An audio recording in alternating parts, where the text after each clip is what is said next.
Chairman NAB تفتیش میں عدم تعاون و ملزمان کی وارنٹ گرفتاری جاری کر سکیں گے۔ گرفتار ملزم کو 14 کے بجائے 30 دن تک جسمانی ریمانڈ پر رکھا جا سکے گا۔ قائم مقام صدر صادق سندرانی نے وزیراعظم کے ایڈوائس پر نیب ترمیمی آرڈیننس کی منظوری دے دی۔ قائم مقام صدر کے دستخط کے بعد نیب ترمیمی آرڈیننس لاگو ہو گیا۔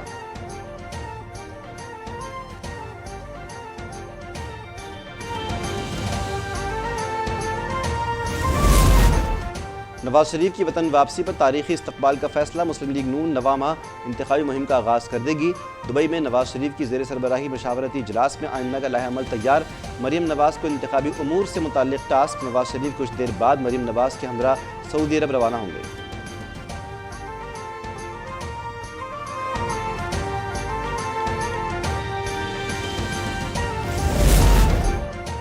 ملک میں مانسون کی طوفانی بارشوں کا آغاز۔ کامونکی میں چھت گرنے سے 3 افراد جاں بحق، 2 زخمی۔ لاہور میں دیوار گرنے سے 7 افراد زخمی۔ پنجاب کے دیگر علاقوں میں بھی بادل برس پڑے۔ آزاد کشمیر میں ندی نالوں میں طغیانی۔ خیبر پختونخوا اور بلوچستان میں بھی شدید بارش اور ژالہ باری۔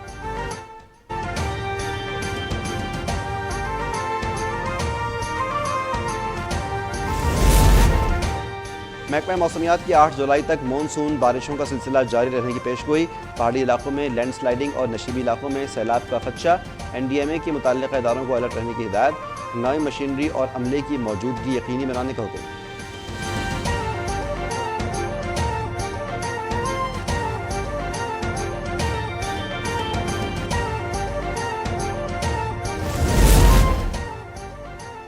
آئی ایم ایف معاہدے سے 9 ماہ کی مہلت ملی۔ یہ ریلیف لمحہ فخریہ نہیں، لمحہ فکریہ ہے۔ دعا ہے کہ آخری ڈیل ہو۔ وزیراعظم کا وفاقی کابینہ کے اجلاس سے خطاب۔ کہا کہ اگر چین مدد نہ کرتا تو آج معاملہ کچھ اور ہوتا۔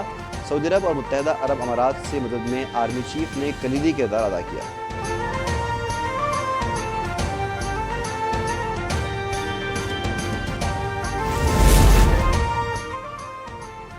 آئی ایم ایف ڈیل کا عمل، سرمایہ کاروں کا اعتماد بحال۔ اسٹاک مارکیٹ میں 2446 پوائنٹس کا اضافہ۔ 100 انڈیکس 43,899 پر بند۔ اوپن مارکیٹ میں ڈالر 5 روپے سستا ہو کر 285 روپے کا ہو گیا۔ فی تولہ سونے کی قیمت میں 8,800 روپے کی بڑی کمی۔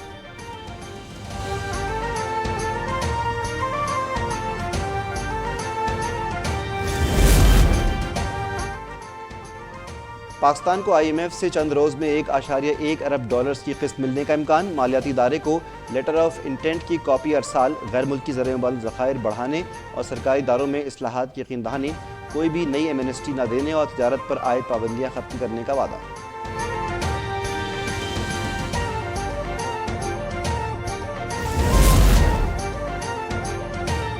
جاپان کے ساتھ سرمایہ کاری سمیت مختلف شعبوں میں تعاون بڑھانا چاہتے ہیں۔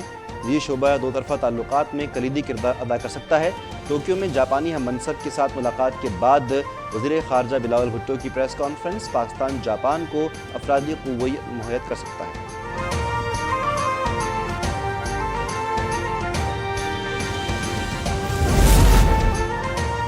وطن واپسی کے بعد جہانگیر ترین کے رابطے۔ آئندہ ہفتے پنجاب کے 30 سے زائد ارکان اسمبلی استحکام پاکستان پارٹی میں شمولیت اختیار کریں گے۔ خیبر پختونخوا کی بڑی سیاسی شخصیت سے دوبارہ رابطہ کیا جائے گا۔ اسلام آباد اور کراچی میں بھی ملاقاتیں ہوں گی۔ پارٹی کی رجسٹریشن سے دستاویزات مکمل۔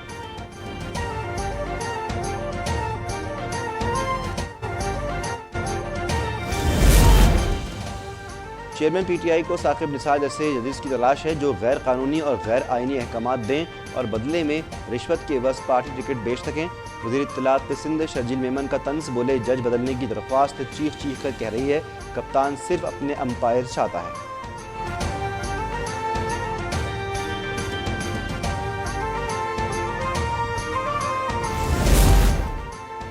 پہلے کہا تھا میئر کراچی کے لیے جماعت اسلامی کو ووٹ نہیں دیں گے، ہم جماعت اسلامی کے امیدواروں کو ہرا کر الیکشن جیتے ہیں۔ پی ٹی آئی کے منحرف چیئرمین اسد امان کی دیگر کے ہمراہ پریس کانفرنس۔ 31 چیئرمینوں کو شو کاز نوٹس دے کر رکنیت معطل کرنا بے بنیاد قرار۔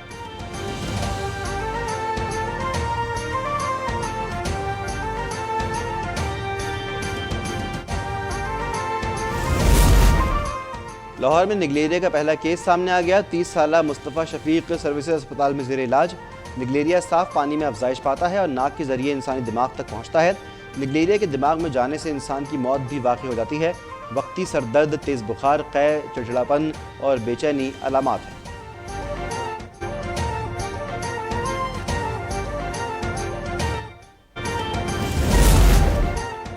کراچی مہنگا دودھ فروخت کرنے والوں کے خلاف کریک ڈاؤن کا فیصلہ، کمشنر کراچی کی فی لیٹر دودھ 180 روپے میں فروخت کرنے کی یقین دہانی بنانے کی ہدایت، افسران کو فیلڈ میں رہنے عوام کی شکایات دور کرنے کے احکامات، ہدایت کے باوجود شہر میں 210 سے 230 روپے تک دودھ کی فروخت۔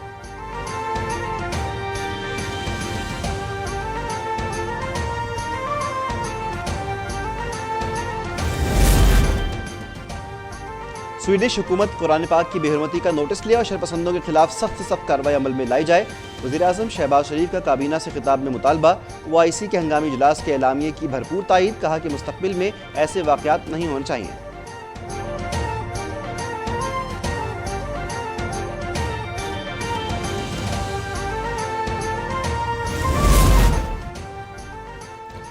سویڈن میں قرآن پاک کی بے حرمتی پر ملک بھر میں احتجاج، اسلام آباد میں سویڈش سفارتخانے تک جماعت اسلامی کی ریلی، احتجاجی مراسلہ سویڈش سفارتی حکام کے حوالے، گجرانوالہ، مردان، ہری پور میں بھی شہریوں کی بڑی تعداد سڑکوں میں نکل آئی، حیدرآباد، بہاڑی اور اکاڑہ میں مظاہرے۔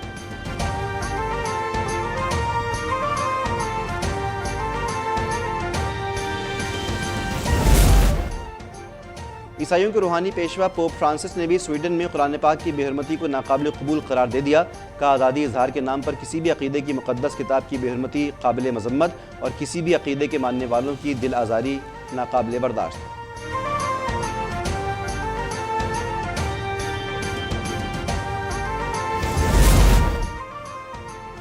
اسرائیل کا مقبوضہ مغربی کنارے میں بڑا فوجی آپریشن، جنین سے 3000 فلسطینیوں کو نکال دیا گیا، یہودیوں کو زبردستی بسانے کے لیے فلسطینی باشندوں کے درجنوں مکانات مسمار، اب تک فضائی حملوں میں 9 فلسطینی شہید، متعدد زخمی ہو گئے، فلسطین صدر محمود عباس نے اسرائیل سے تعاون معطل کر دیا۔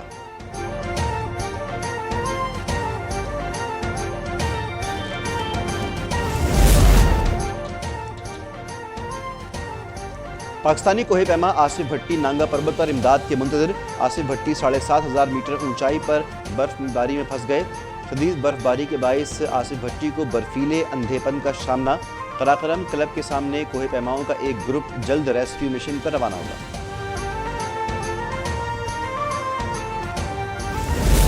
اور عائشہ ایاز نے قوم کا سر فخر سے بلند کر دیا، بینکاک میں انٹرنیشنل تائیکوانڈو چیمپئن شپ میں 3 میڈلز پاکستان کے نام، عائشہ ایاز نے چیمپئن شپ کی بہترین کھلاڑی کا اعزاز بھی اپنے نام کیا۔